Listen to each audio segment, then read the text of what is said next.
Исәнмесез, эфирда яңалыклар вакыты, студияда Лина Хәсәншина. Балаларыбызны дөрес итеп тәрбияләргә кирәк, дөрес итеп аңлатырга, өйрәтергә. Алгы планда балалар тәрбиясе, азнакайлар авыр үсмерләр белән эш тәҗрибәсен бүлешә. Сегодня на территории всего города организованы субботники. Чисталыкны булдыру гына түгел, саклау да мөһим. Әлмәт Россия көрәшчеләрен кабул итте. 1 апрельдә Татарстанда экологик 2 айлык башланып китте. Аның кысаларында Әлмәттә дә 2нче өмә узды. Бу юлы калабыз территорияләрен чистартуда 5000ләп кеше катнашты. Рәдифә Нугманова дәвам итә. Бу юлы өмәнең үзәк урыны итеп Шевченко урамы буенча урнашкан гараж кооперативлары билгеләнде. Иртәнге 9-да ук биредә эш кайный иде инде. Кыш буе җыелган чүп-чарны җыештырып түгү өчен муниципаль хезмәтләр, калабыз предприятиеләр коллективлары бергәләп чыкканнар. Менә шәһәребез тагыда чистарак булсын, балаларга үрнәк булсын, бөтен җирдә дә чүпләр ятмасын, чиста булсын, үзебезгә дә рәхәтләнеп йөрергә булсын шәһәрдә, урамнарда. Наил Касымов Әлмәт автомобиль юллары идарәсендә баш энергетик булып эшли. Тик елына берничә тапкыр узган өмәләрне калдырмый. Чисталык юлында иң мөһиме шәхси үрнәк, ди ул. Кеше бит тәртип булырга тиеш. Тәртип кирәк һәр кемгә дә. Соңа шулай. Шәхси үрнәк мисалында чисталыкны булдыру гына түгел, саклау да кирәк. Шуңа күрә калабыз җитәкчеләре экологик куркынычсызлык юнәлешендә зур эш алып бара. Сегодня на территории всего города организованы субботники. Өмә бүген калабызның барлык территорияләрендә бара. Территориаль иҗтимагый совет мәйданнарында җыештырыла, предприятие коллективлары, укучылар барысы да бу кояшлы көнне безгә кушылды. Расчистка территории. Прекрасный день солнечный.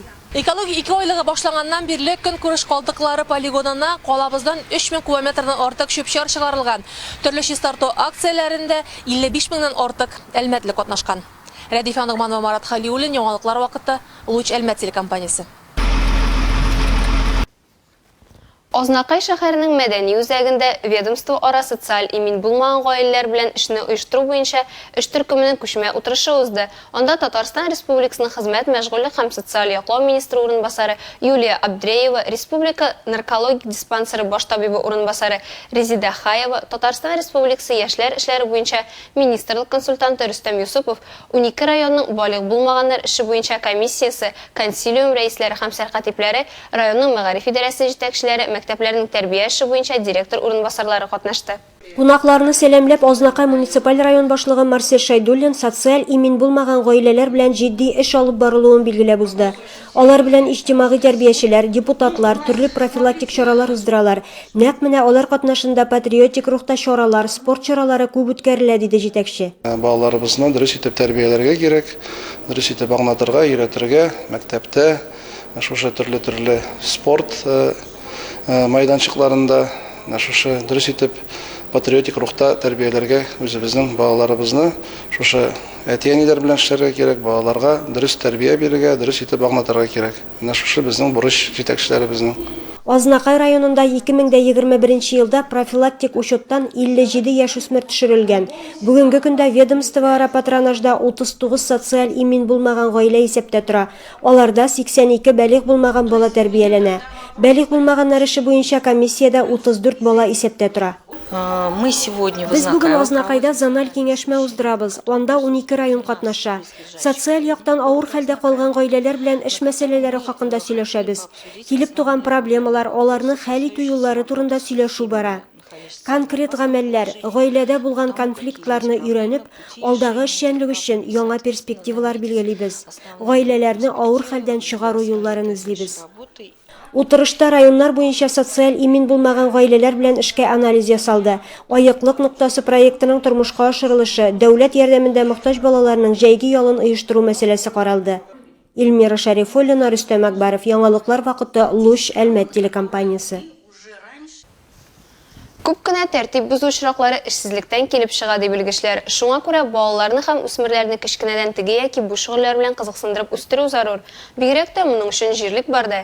Әлмәт картиналар галереясында узган музейда төн халыкара акциясе калабыз халкы һәм кунакларында иҗат һәм әдәбият дөньясына кызыксындыруны үстерүгә юнәлдерелгән. Аны безнең иҗат төркеме күреп кайтты. Әлмәт картиналар галереясында иҗади мастер-класслар елына әллә ничә тапкыр оештырыла, ләкин тылсымлылары гадәттә елга бер тапкыр гына була.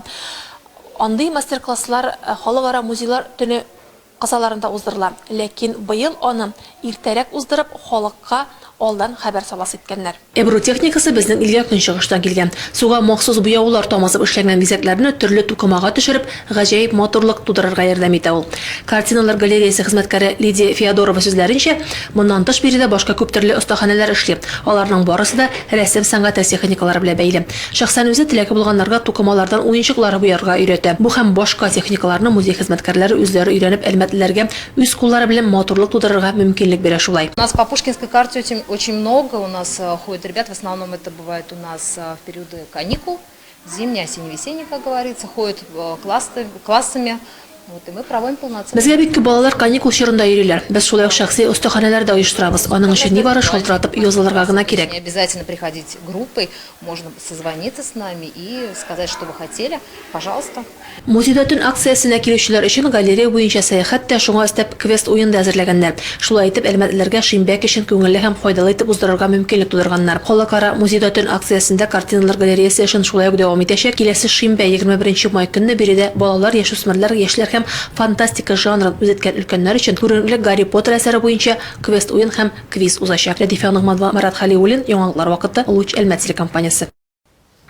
Бу ялларда калабызда грек-рим көрәше буенча бөтен Россия турниры узды. Татнефть компаниясе бүләкләренә үткәрелгән ярышларга хәтта Беларусь һәм Сириядән дә спортчылар килгән иде. Ул юбилейный спорт сараенда 2 көн дәвам итте.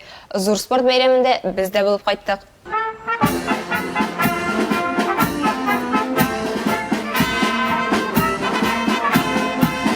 Бәйрәм хисе спорт сараена килеп кергәнче үк юбилейныйда бу көнне күп санлы танылган спортчылар, дөнья һәм Олимпия уеннары чемпионнары да бар иде. Калабыз өчен мондый даирәдәге кунакларны кабул итү зур дәрәҗә.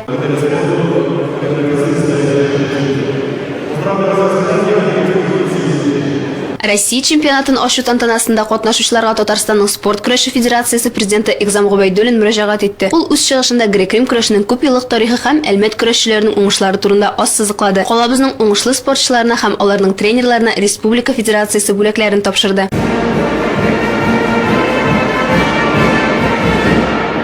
Илебез һәм республикабыз гимннары яңгырый. Димәк, уеннар ачык дип игълан ителә. Үзәктә грек-рим көрәше белән шөгыльләнүчеләр, алар үз күнекмәләрен күрсәтә.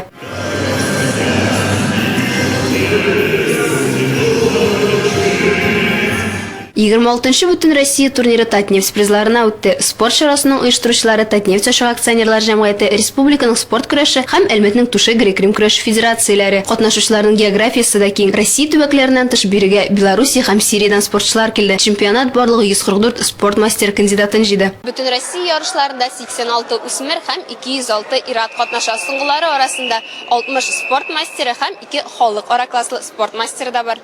Татарстандан Казан, Әлмәт, Бөгелмә, Баулы, Урыссу, Чистай, Түбәнкам, Яршалы, Яшелүзән, Лениногорск һәм Ознакай көрәшчеләреннән торган 11 команда тәкъдим итте. Шуларның 32-се ир-атлар һәм 66 үсмер егет. Барлыгы ярышлар илебезнең 51 субъектыннан килгән спортчыларны кабул итте.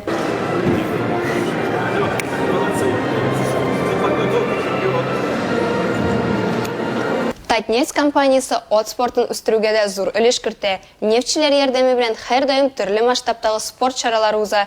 Мәсәлән, октябрь аенда сезон ябылганда 2 миллионда 200 мең гомуми приз фонды белән ярышлар узган иде. Бу ялларда йөгереш һәм чабыш сезоны ачылды. Бөек җиңүнең 77 еллыгына багышланган ярышлар Татарстан, Башкортстан, Пензадан килгән катнашучыларны очраштырды. Быел шундый мероприятиялар 3 тапкыр булырга тиеш. Шунда инде менә Кишат ипподромында. Менә бу беренчесе, икенчесе августта, аннан октябрьдәме, сентябрьдәме шундай көздән инде. Вот участниклар инде төрле районнар, Татарстан, күрше район регионнар, Башкортстан бар, Пенза бар. Бик көчле участниклар бар. Официальный результат третьего заезда. Барарбыз ничек үтер? Йөгереш һәм чабыш сезоны ачылышы 10 старттан торды. Шуның бер өлешендә бәйрәм күрке понилар. Наина Мужева Первомайский призын җиңде. 12 яшьлек кыз атта 6 яшьтән. Шулай да аңа атка караганда понида күбрәк шуй. Шуңа күрә чыгышлар да мавыктыргыч килеп чыга. 2018 елда Наина Сугут Гарәбстанында да чыгыш ясап, төрле илдән җыелган 11 кеше арасында 4-нче урынны яулый. Это пригласили. Мине шунда чыгыш ясарга да чакырдылар. Бик куандым, хис кичерешләрем әле дә саклана. Лошади, и я начала заниматься конным спортом. Ат чабышында возрождение бүләген алучы Илмир Төхвәтуллин. Ул 6 класстан Сабан туйларында төрле ил күләм ярышларда дистә еллар чыгыш ясый. Аттан башка тора алмыйбыз. Наш спорт дигән кебек. Яратабыз. Тагын нәрсә әйтергә була. Атларны яратырга совет бирәм инде. Киләсе зур ярышлар инде җәй көне узачак.